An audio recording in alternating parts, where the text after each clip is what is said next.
Hi, I'm Bob Ethington. And I'm Nick Nicholas. And this is From Akron and Beyond.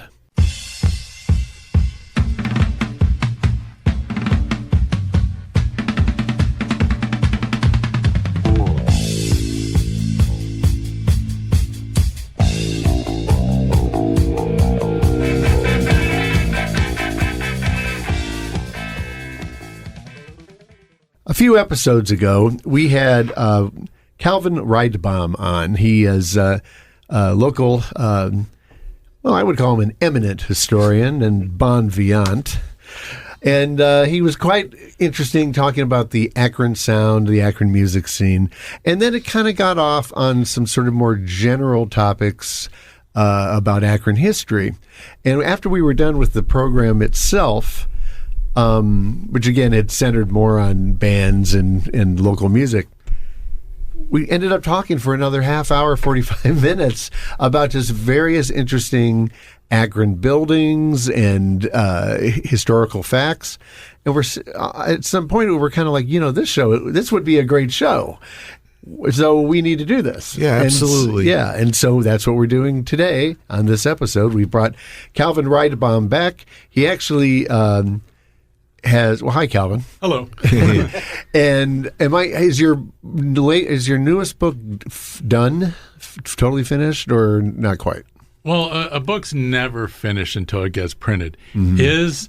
Is my final corrections and drafts in with the publisher? Yes. Okay. Will it be kicked back with suggestions about do this and do that? Yeah, but the lion's share is definitely done. And did you have a title for the book then? No. Okay. All right. Well, that's good. I just wanted to know how to refer, because we're going to kind of use this upcoming book as sort of our setting off point.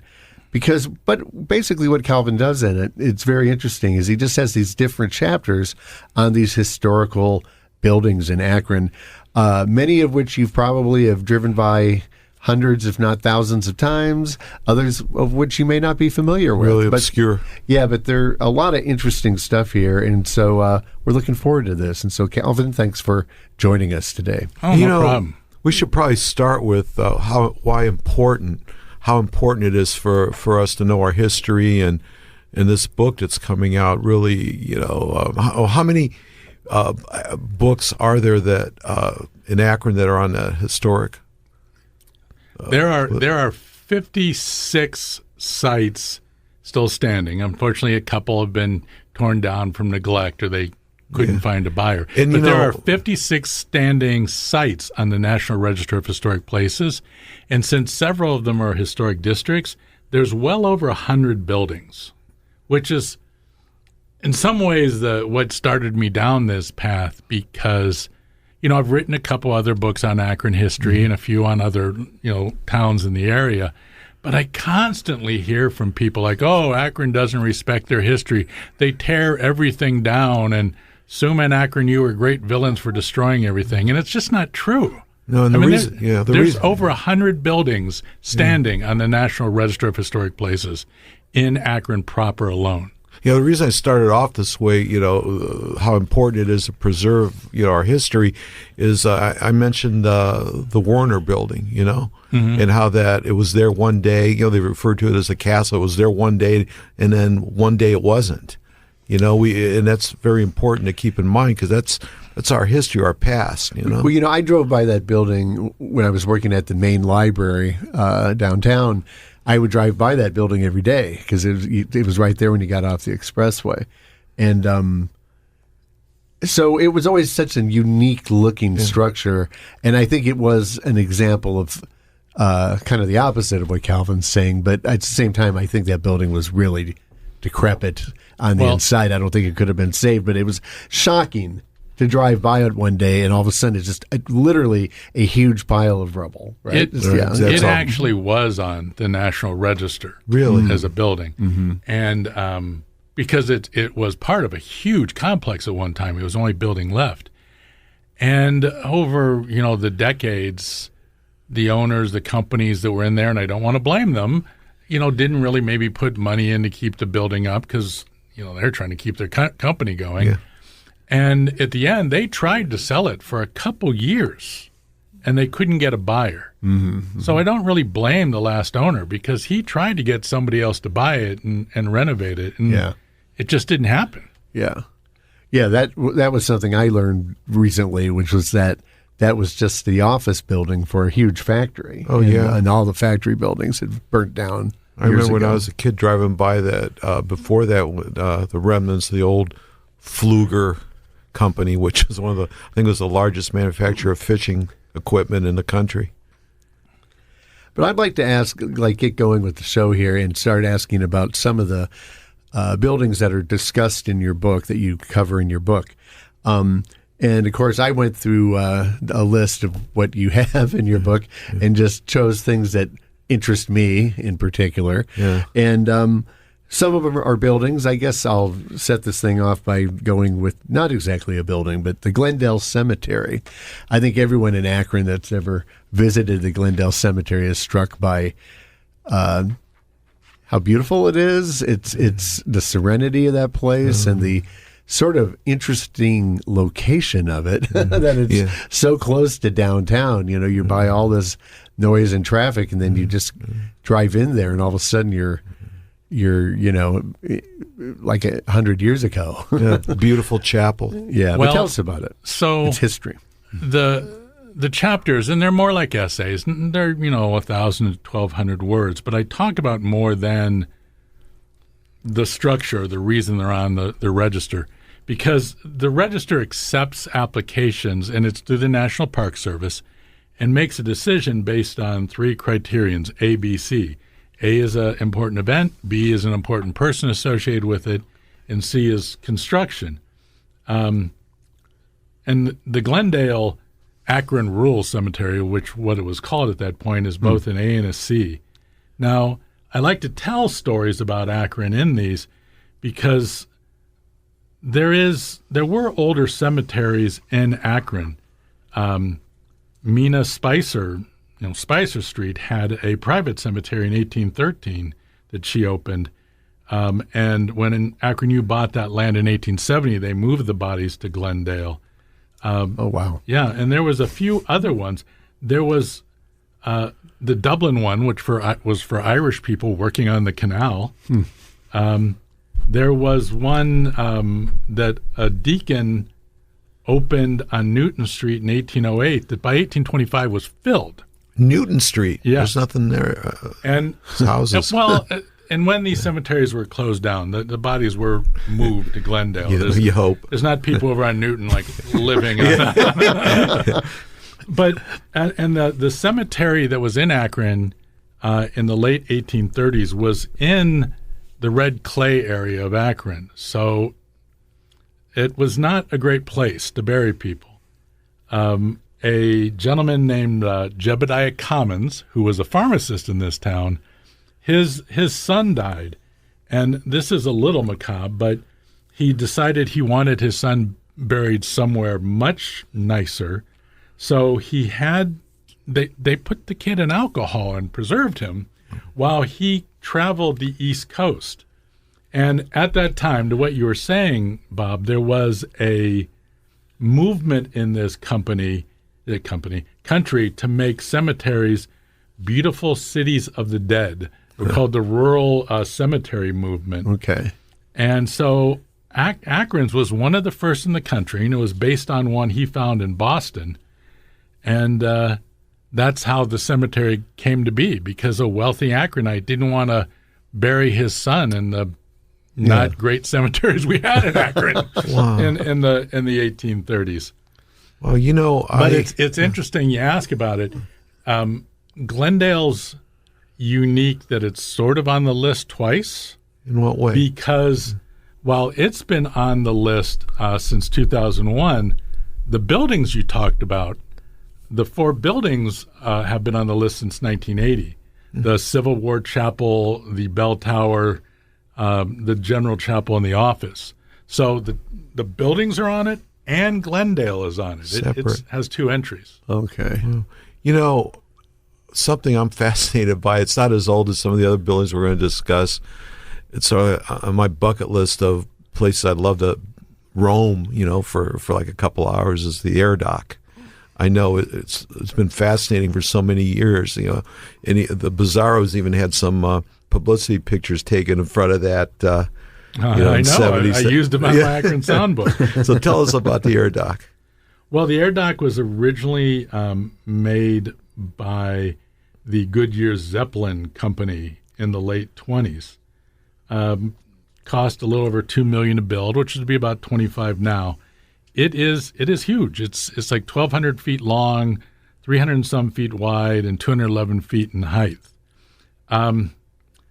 There's the old story that it's so big it has its own weather patterns. Yeah. Folklore. Not quite true. Yeah. The thing is, it's so big, when it's humid, you get condensation at the top of the air dock, which creates mist, which eventually falls. So does it rain in there? Kind of. But it's when the condensation turns into mist and falls to the ground. Okay, that's interesting. But it's huge. I mean, I think the one door is 600 tons. Wow. A guy named Carl Arnstein, who was a designer of sorts, they brought from Prague. Goodyear did in 1929 to build it. And he wound up also designing the Macon and the Akron, the first two blimps, and wound up living here and dying here in 1974. So he came to Akron to build this in 1929 and never went back to Prague. I mean, I'm sure he vacationed, but he wound up living his entire life in Akron. The last dirigible of the Navy was built there in 1960. But, it's changed hands a couple times, and you've never been inside it? No, that's one of my bucket lists. Because I was in there for the United Way kickoff in '86, and then Bill Clinton had a rally there in '92. Really? Yeah. So I was a fundraiser here for the radio station, and you get a tour. If you, man. I think I've mentioned this. This is just an aside, but when I was growing up, we moved around a lot because my father worked for Goodyear, and he was kind of hoping to eventually become maybe a vice president or something. He was very ambitious. And I'm actually, whenever I tell this to anyone who is from Akron, they always seem amazed. But I actually came to Akron when I was 12 years old on vacation with my family. That was our summer vacation. And we went to, I always remember, we went to the air dock, and we went to the World of Rubber Museum, and we went to Diamond Grill because that was where all the big shots ate. I did get to ride on a blimp, though, so that's one check mark on the bucket list. Well, yeah, that's arguably a cooler one. Well, we'll get you to that air dock someday. Yeah. We'll leave Nick there. Please.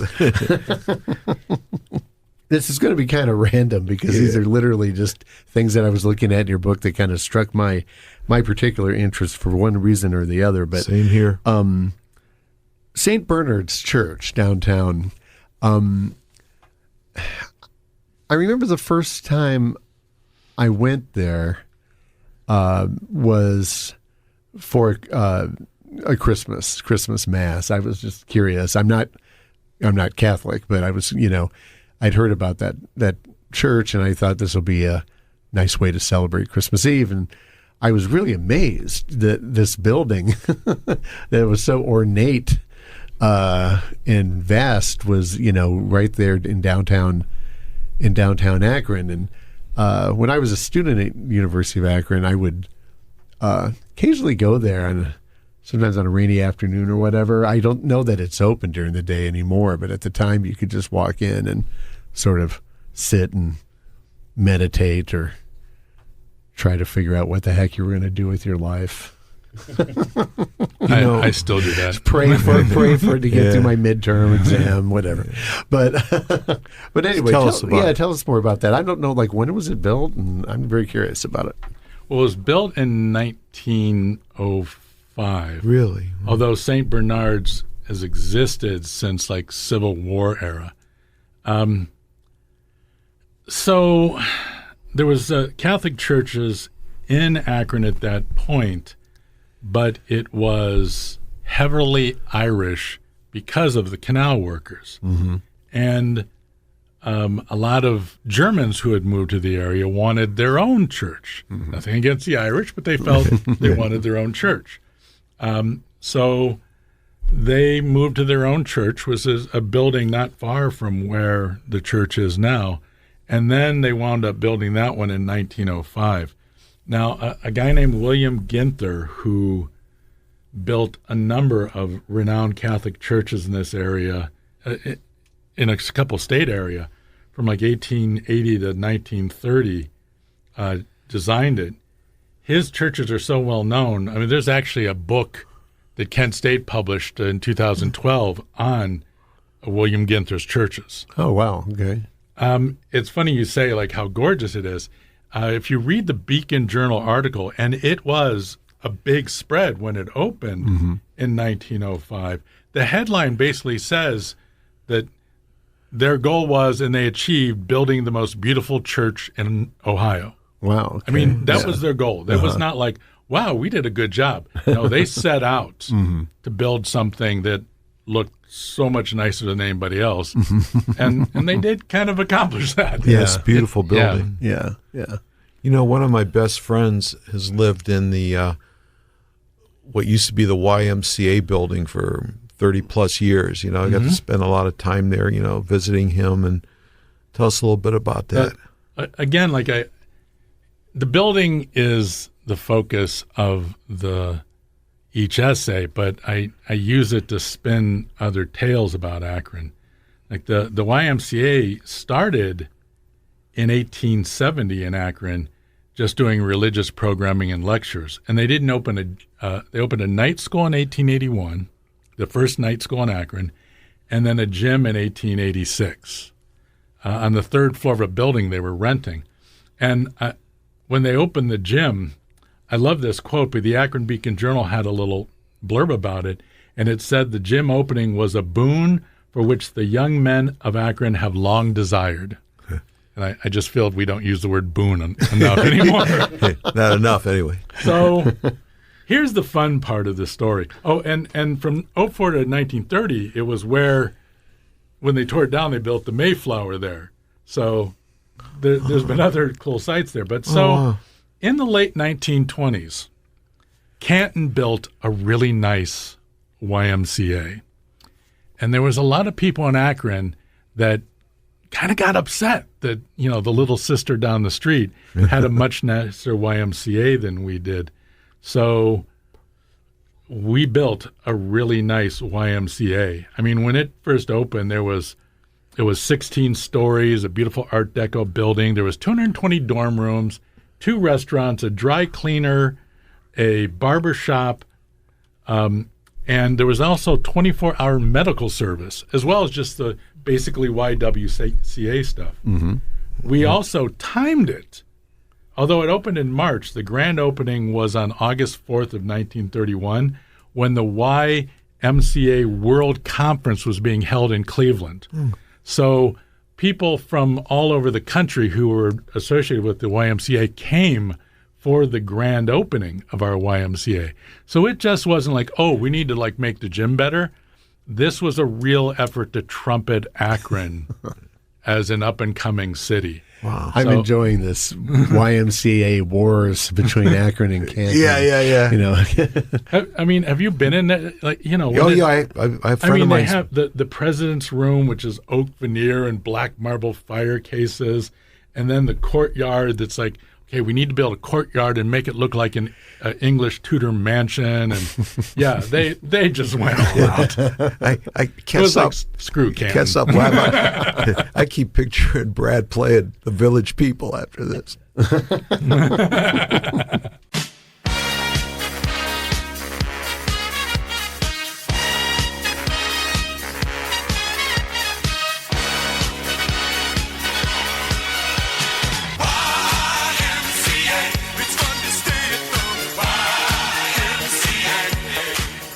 This is From Akron and Beyond. I'm Bob Ethington with my co-host, Nick Nicholas.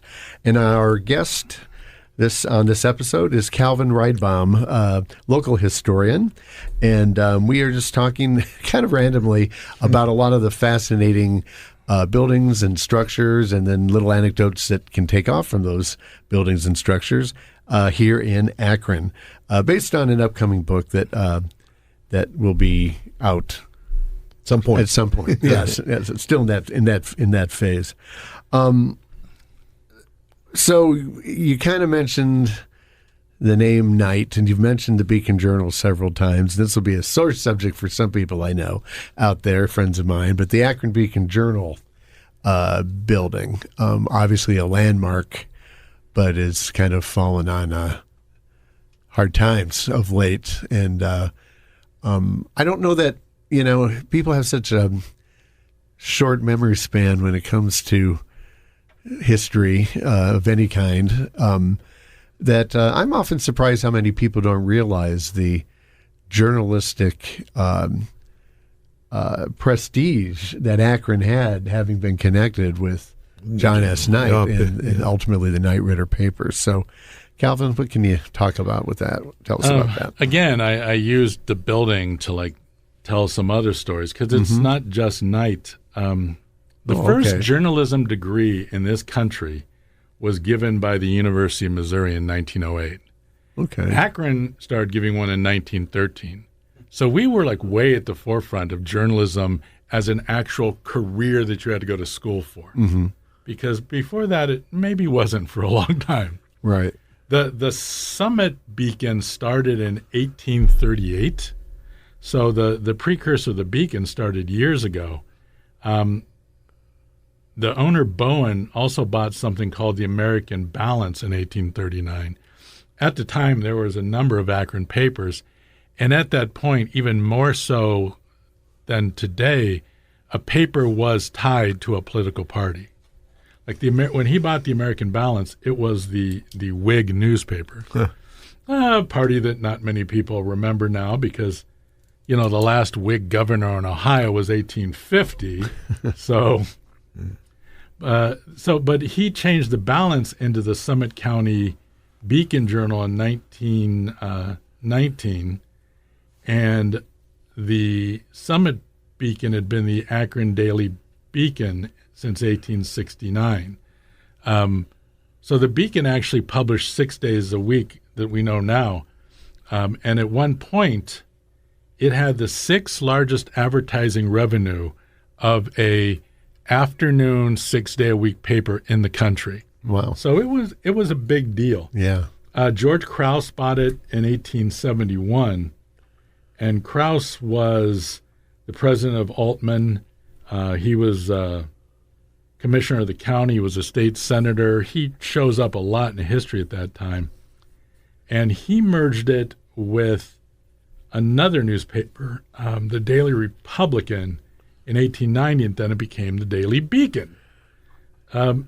Now, the building itself, not many people realize this, but the Akron Times was in there from 1930 to 1937 until the Beacon bought them out. Okay. Now, Knight had owned it by that time. Knight had worked at the Beacon at one point and then went and worked for the Woman's Home Companion. Came back to Akron after 4 years in, I believe, 2007, and then with some other investors, he bought it out in 1909. But the really cool thing about Knight is when he bought out the Times and moved the building there, moved the Beacon Journal into the building, he made all the, because there was then 2 printing press things, he made all the equipment available for purchase at almost nothing, because Knight strongly believed that a town of Akron size deserved 2 papers that could have differing belief structures. So Really? He actually actively tried to get somebody else to buy the equipment at a low price so the Beacon Journal wouldn't be the only paper in town, which is, a crazy thought now. Yeah, but yeah. not then. But you're right. I mean, the Beacon Journal's won 4 Pulitzers. Mm-hmm. Yeah. I mean, they are an impressive operation for many years. Plus, the Knight Foundation. So at one point, Knight owned 26 papers across the country, and there are foundations in all those cities, not just Akron. And they will give 300 and some grants well into, well into the millions every year. Yeah. So the Knight Foundation that grew out of the Beacon Journal being bought by Knight in 1909 is a huge benefit to this country, not just Akron. We're talking earlier, this is along the same path, publishing, how big publishing was in Akron, about the one building that was the Warner building that was torn down. But there's the Southfield building complex is still around, correct? Or is that on the? No, it's not on. No, the historic. Okay. Reasons for getting your building on the list are a couple different reasons. It can be financially beneficial because you can get grant money for restoring it, that sort of thing. And some people just want the pride of it. So there are important buildings all over the country that the owner just doesn't care about getting on the register. And then there are houses, in Akron alone that somebody very important that did something very important in the rubber industry in the 1930s lived in that house, and it's very cool the way it's built. But is it amazingly historic? No, but the owners felt that it was historic enough they wanted to apply, and the National Park Service looked at it and said, well, yeah, it does meet this criteria. Mm-hmm. It is a unique, it's a unique Romanesque structure with, this kind of, outside design that's very unique. And it was designed by, Frank Weary or Weeks, because there was a number of architects in this area that were very important too. Well, you mentioned the National Park Service. Is that the avenue of which, the path to getting on a historic? Yes, the National Park Service manages the National Register. I guess I didn't realize that. I mean, no. Yeah. Was the Akron Beacon Journal the flagship paper of the Knight group of papers? In the sense that it was their first paper. Yeah. He had his office here. That's what I thought. And he had his office here. Yeah. I mean, I don't know that. Well, there were papers that were larger. At the peak of the Knight Industries, that there was anything that was flat out the flagship. Yeah. But yeah, with his office being here, that would kind of give it a little special something there. I know that he lived here. Yeah, I know that people that had worked for the Beacon Journal talked about how that office still was there, and how it was kind of a inspiring, imposing place to know that the guy who had started it all was that was where he worked. So houses in Akron that end up on the list. One that is, of course, world famous is the Dr. Bob House, and I used to live in the Highland Square area, and when we had our first child, our daughter, I would take her on walks to keep her happy in the stroller, and I would walk, blocks and blocks around. And at that time, so we're going back, close to 40 years, I guess, over 35 years. But it's interesting to me because at the time, that house, people lived there, and it was just a residence. Really? Yeah, it was just a residence, and I mean, you didn't even know it had any significance of any kind. And in that period that I was taking those walks, one day I went walking by, and I noticed that there was a rock that had been placed, a big rock, and it was engraved that was the house of Dr. Bob, and where Alcoholics Anonymous was founded.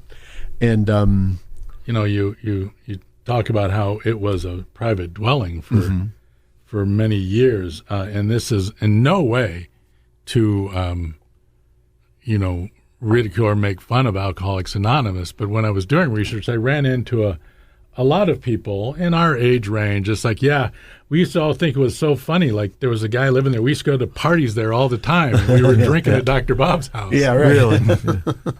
Yeah. Yeah, it's just funny how in these last few decades that has become such a huge thing. Worldwide. Yeah, absolutely. Worldwide. Yeah. And of course, their annual convention and stuff is always a huge thing. Big thing. And so then years later, I had speak at the main library, Jane and Michael Stern, who were well known for writing those road food books. Oh, yeah. And they wanted to tour various eateries and stuff around town. But then Michael Stern particularly wanted to visit the Dr. Bob house. And so he and I went there, and they were about to close, but the guy was, it was a guy working there who was like a volunteer. And he was very gracious and gave us a tour of the house. I highly recommend a tour of that place. It really is fascinating. But do you have any other background on it? Yeah. Well, I mean, when the Founders Group bought it and turned it into basically a museum, it's restored to like a 1950s look, like what it would have looked like when those first people came to a meeting. The interesting thing about that is it ties into other places. So when Bill W., who started it with Dr. Bob, was a businessman who was in town. Was he the stockbroker? Yeah, he was in town doing business, and it was referred to as a failed business trip.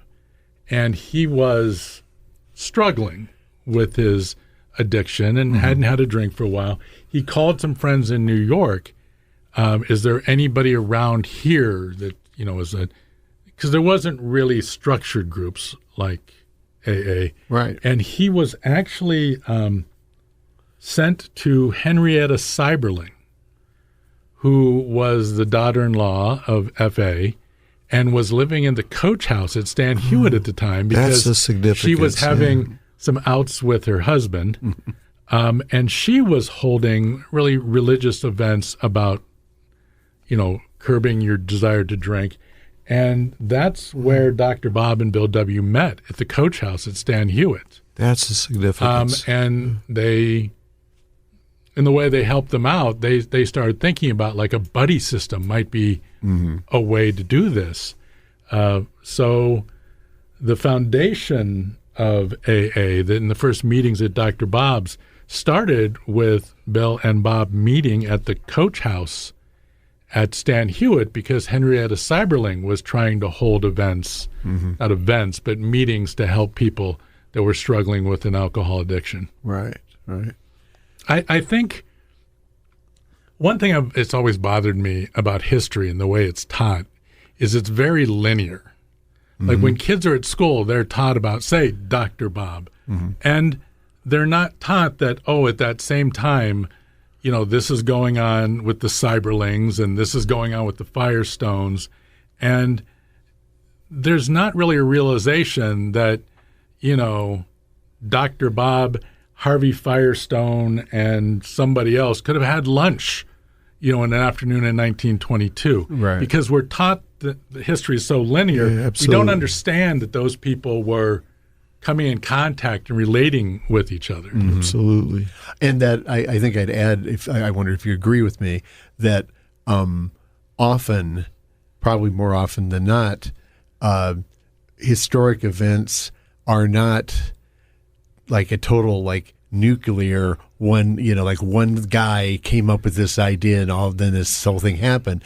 It was part of a whole sort of zeitgeist that was going on at that time. Like you say, there was already kind of various people trying to deal with a way to deal with, alcoholism and a number of people just here in this community. There's probably people elsewhere too that we don't even know about. But I said, Bill W. called his friends in New York. Said, if you're in Akron, you need to reach out to Henrietta Seiberling. Okay, so they knew that. There's a network. Right. Yeah, right. Yeah, it's interesting. But I always remember, and I think this is to their credit that they show that they've preserved this stuff. But if you go to the Dr. Bob house, one of my favorite things in that house is in his office.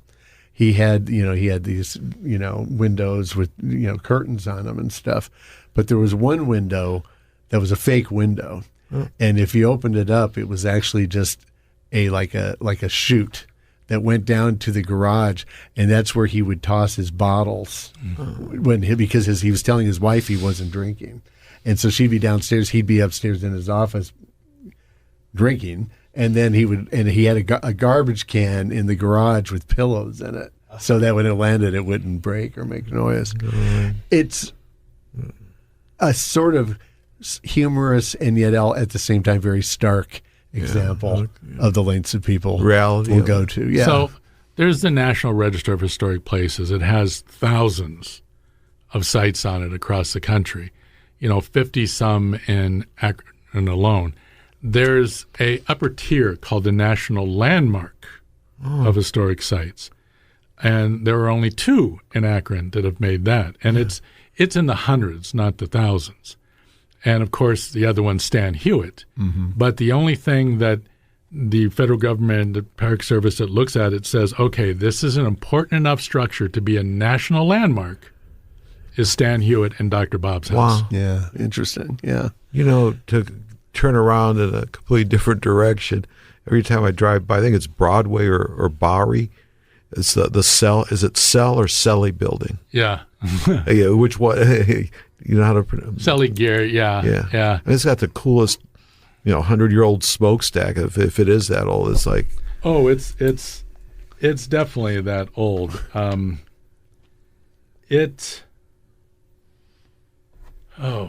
boy, and it's been redone a couple times. There was about 15 years ago. There was a brewery in there. I went and had a beer there. The last one I think was 1943. When part of the original building was destroyed because of a hurricane. But it was built in the 1887s, and there's been like 5 times it's been redone.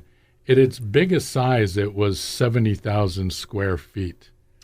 And the really cool thing about that is that, so it was part of the movement where factories were one floor instead of multi-floor, and they had a lot of windows, so natural light. So it wasn't just like get the workers in there in this dark, dank, terrible place and keep them all day. It's like, oh, we'll make it lit. We will make lots of natural light coming in there. So it was a whole movement.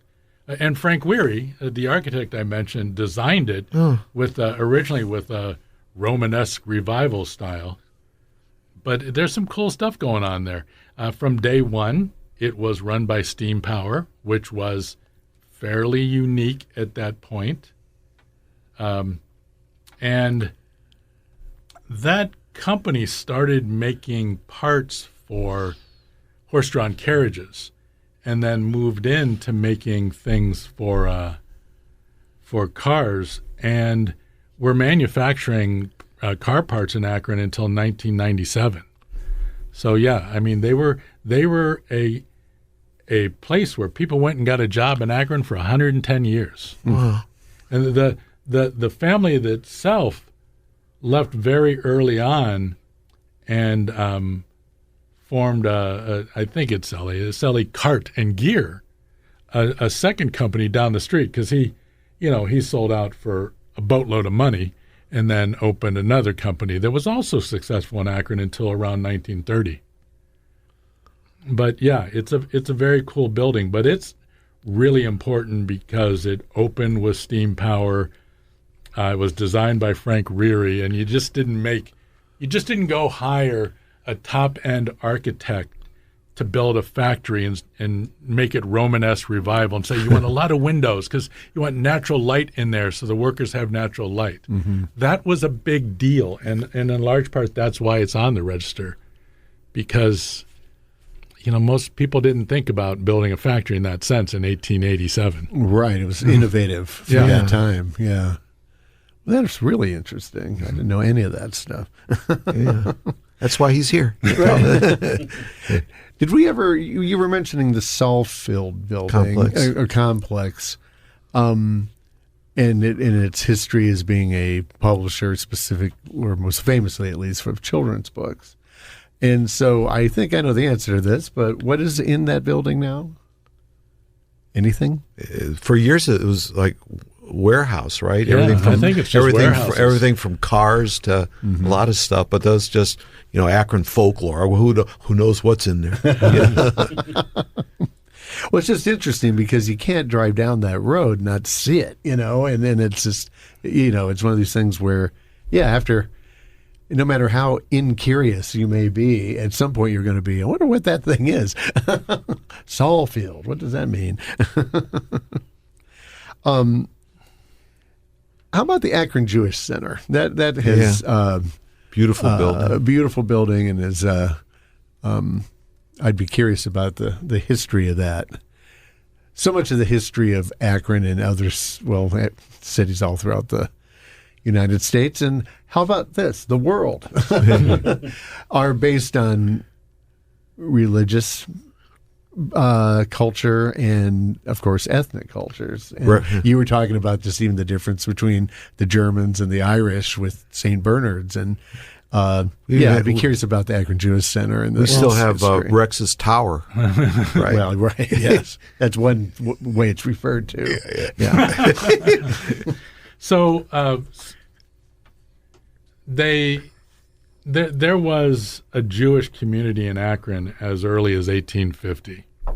Not large, but it was there. And it continued to grow and was financially successful until 1924, when they decided that they wanted a Jewish cultural center.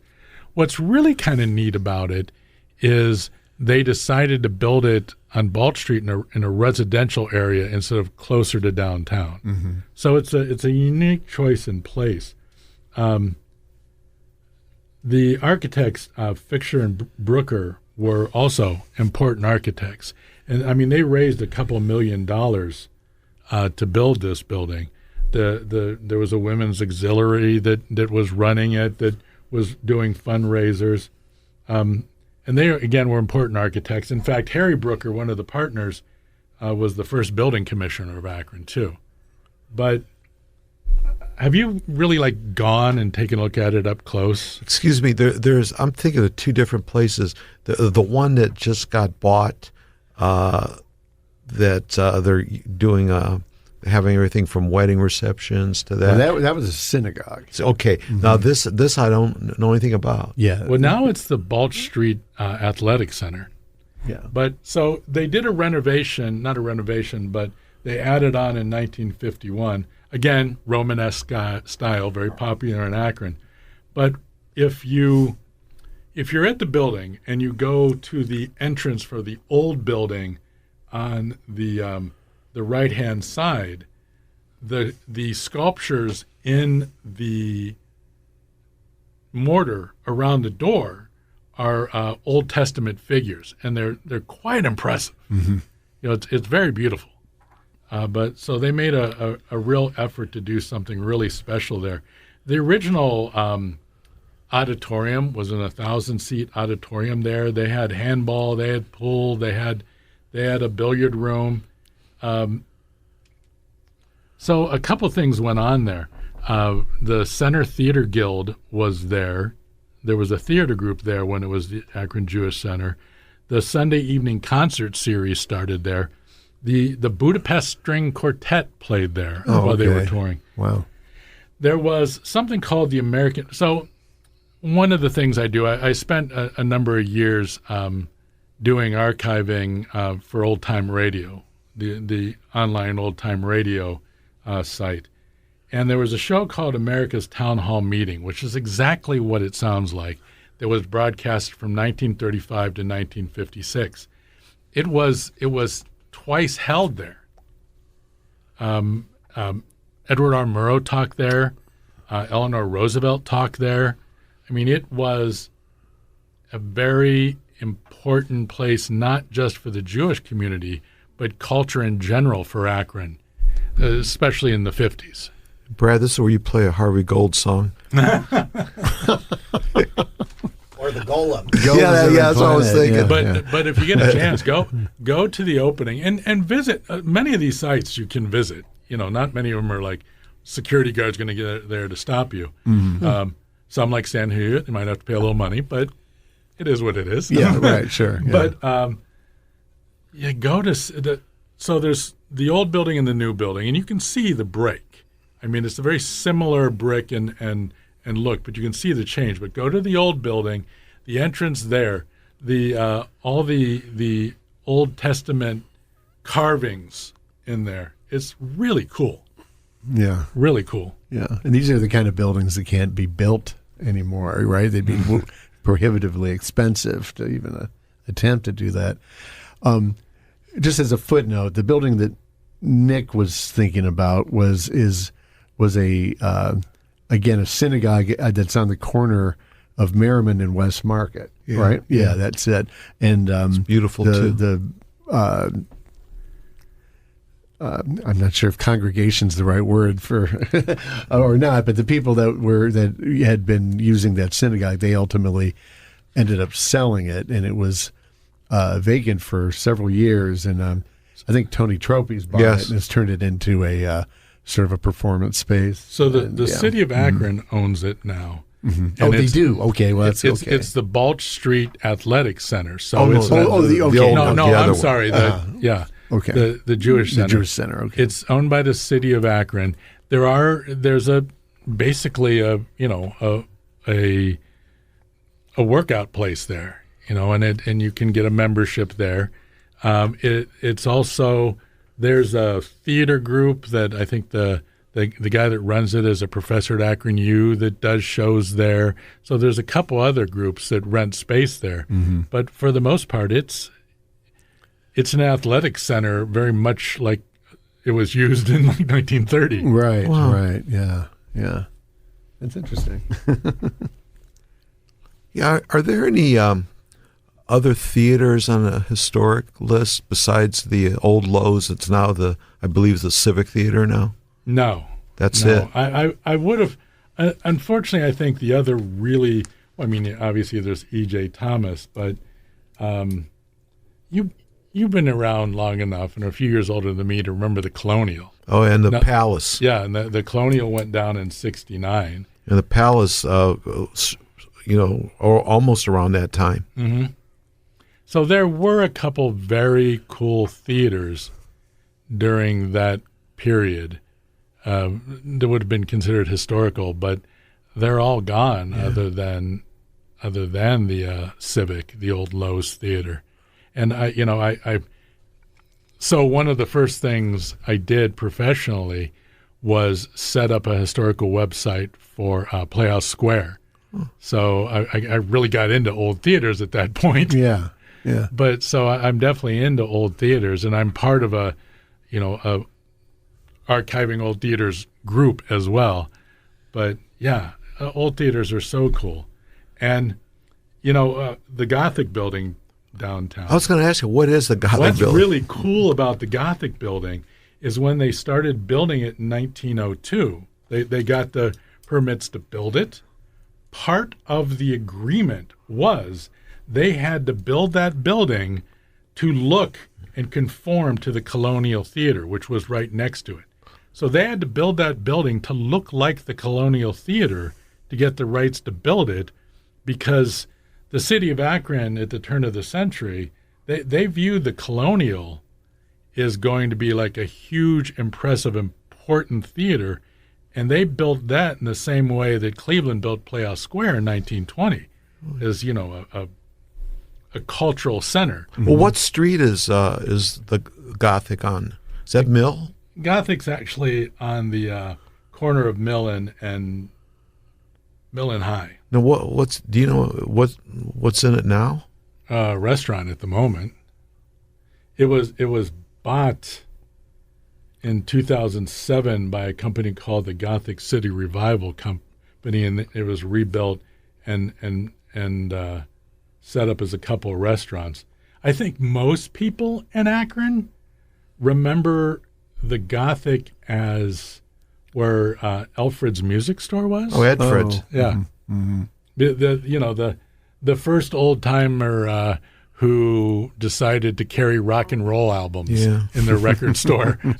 So that's another place where I would go get the cutouts, where the country DJs, delegated their unwanted rock records there.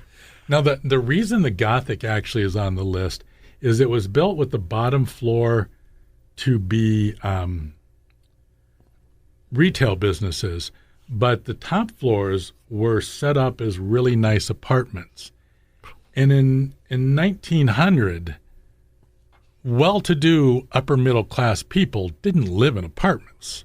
They were tenements. So the idea of like, hey, let's build really nice apartments, put them downtown, and doctors and lawyers would live in apartments downtown if they were nice enough.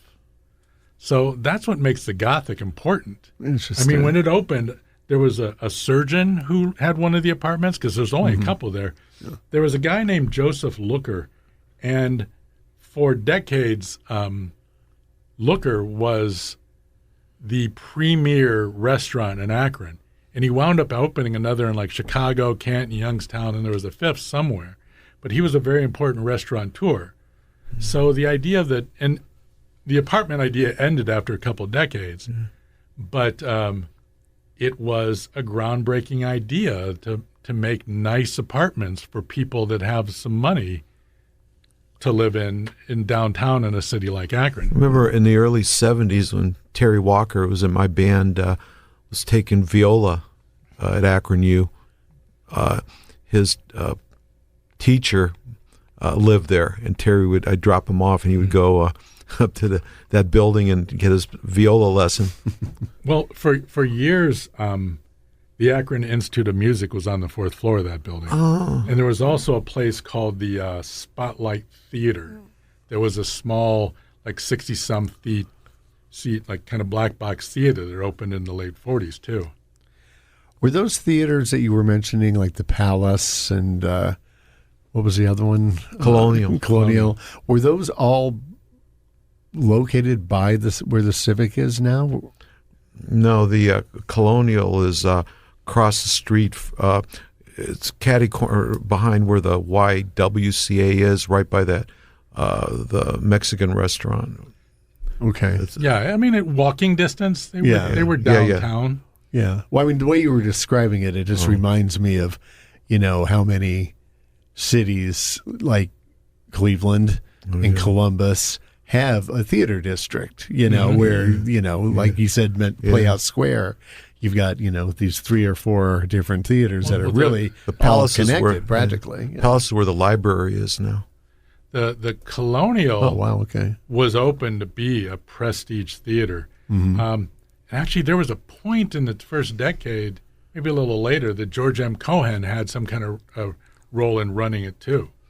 And then it wound up showing movies after a couple decades. And the Palace opened when it opened as a Lowe's, opened as a movie theater. And this is a hard thing to verify, but it's historically probably the first movie theater built with sound equipment. Wow. So when it premiered The Jazz Singer for Akron, so it had sound equipment there. So most theaters, when sound came in, they had to get sound equipment there. The Civic may be the first theater built from scratch with sound equipment. Civic or Palace? The Civic. Okay. So it might be the first building built with sound equipment designed to show sound movies as opposed to converted. Well, that's amazing. Yeah. Well, this is From Akron and Beyond. I'm Bob Ethington with my co-host, Nick Nicholas. Our guest today is Calvin Rydbom, a local historian. We're talking about various places of interest and anecdotes and what have you associated with those buildings. And our time is starting to run down, but there's a couple of places I wanted to ask about specifically. And one of them is the Wesley Temple. It seems to me to have a kind of like maybe the Akron Jewish Center, a unique role in civic life here in Akron. I'm curious what you found out about that. So the Wesley Temple, and this gets a little confusing. There's the Akron African Methodist Episcopal Zion movement that was formed in 1796 in New York City and officially in 1821. And then there's the African Methodist Episcopal Church without the Zion, formed in Philadelphia in 1816. Okay. And that gets to be confusing. But this is the Zion Church. Now, Akron, according to the census in 1880, there was only about 500 African Americans in Akron. And by 1900, they're up to about 5,600. So there is a desire, like in any community, like the German Catholics, to have their own place of worship. So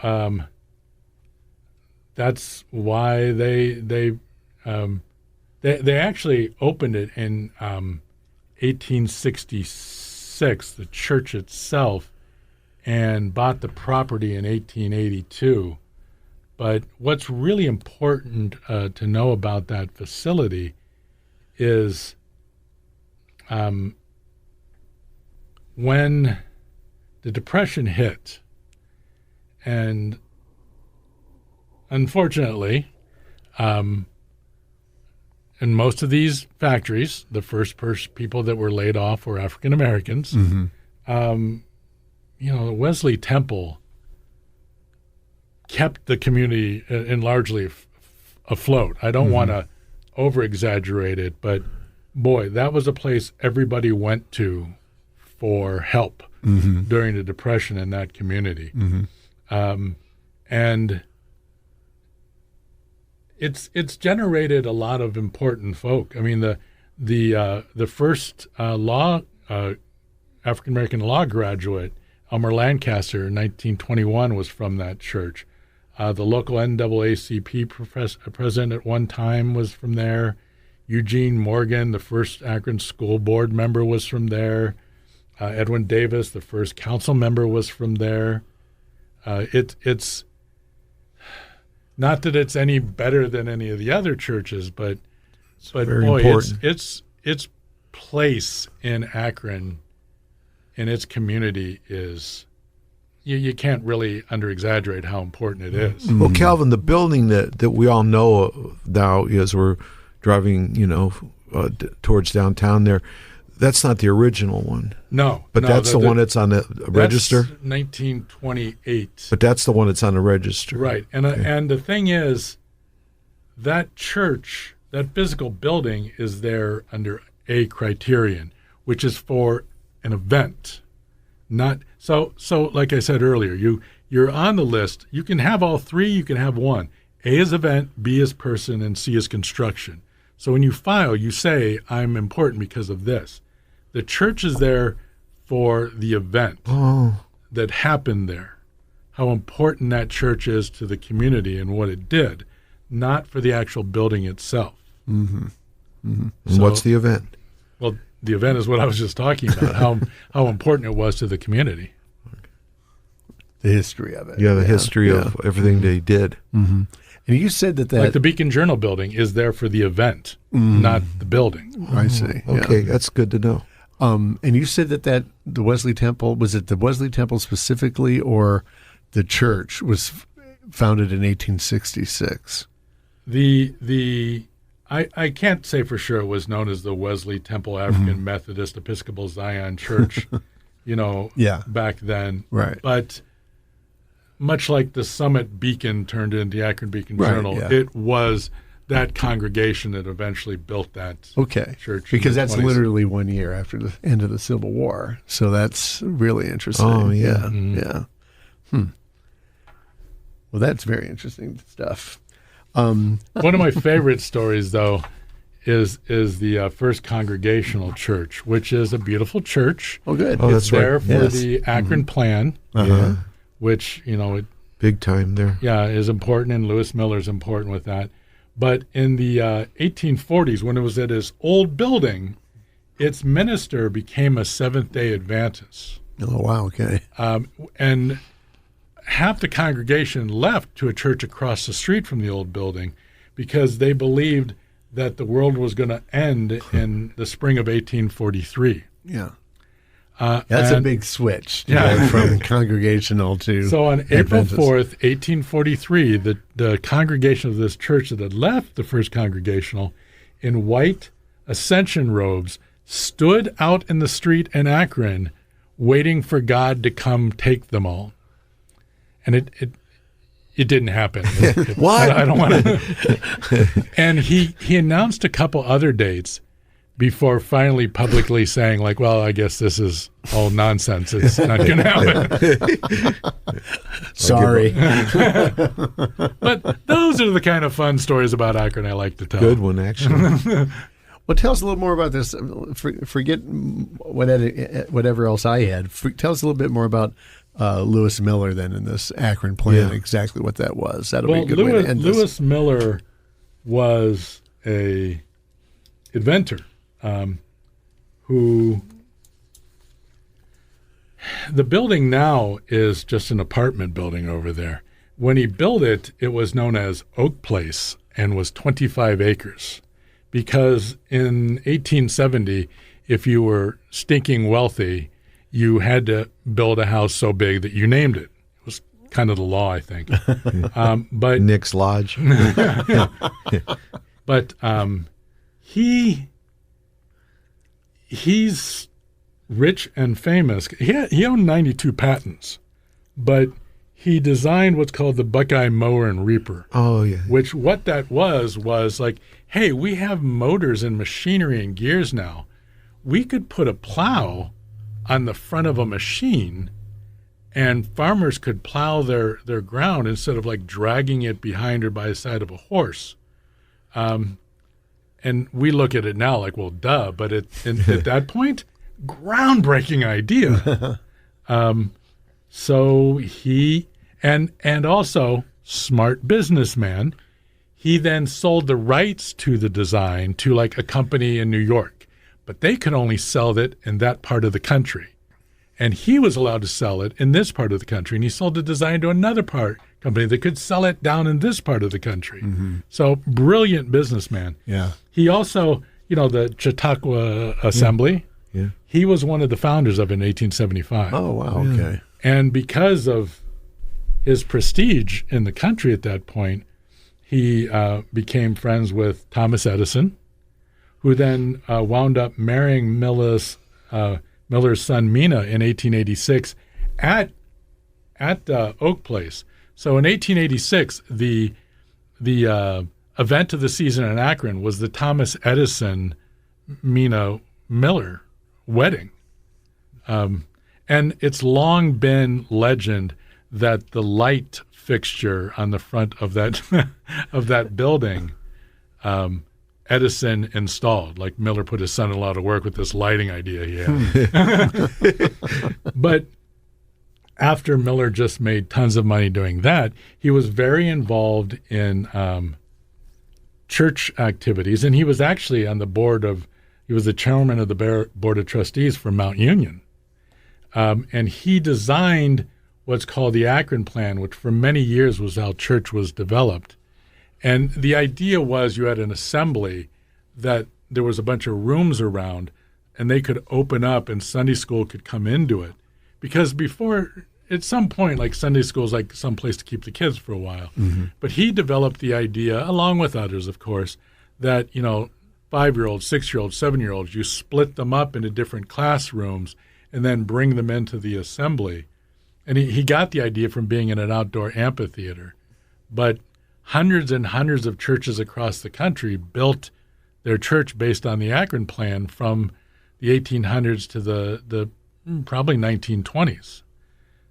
He's an interesting guy in that he owned a 25-acre estate in Akron, developed 92 patents, founder of Chautauqua, chairman of the board of trustees at Mount Union, Thomas Edison's father-in-law, developed the mower and reaper that still is kind of the basic of what they do now that changed farming in this country, and is just completely forgotten in Akron.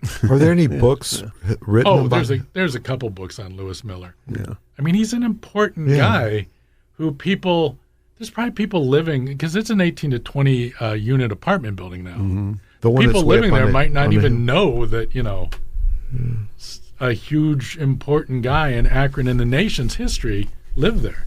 And that the first floor, Thomas Edison got married there in 1886. Yeah. I will say this Lewis Miller guy makes me feel kind of like an underachiever. Big time, yeah. I need to get up my game here. All of us. But it's just amazing how somebody as significant as him is just forgotten. Yeah, it is. It is. I mean, so we have no hope of being remembered 30, 40 years from now. We're forgotten, already forgotten. What's this? In our own time. Yeah. But our guest on this episode has been the eminent historian and bon vivant, Calvin Rydbom, and we have been discussing all kinds of interesting local buildings and the stories that accompany those buildings. Hope you enjoyed it. This has been From Akron and Beyond. I'm Bob Ethington with my co-host Nick Nicholas, and we will see you next time.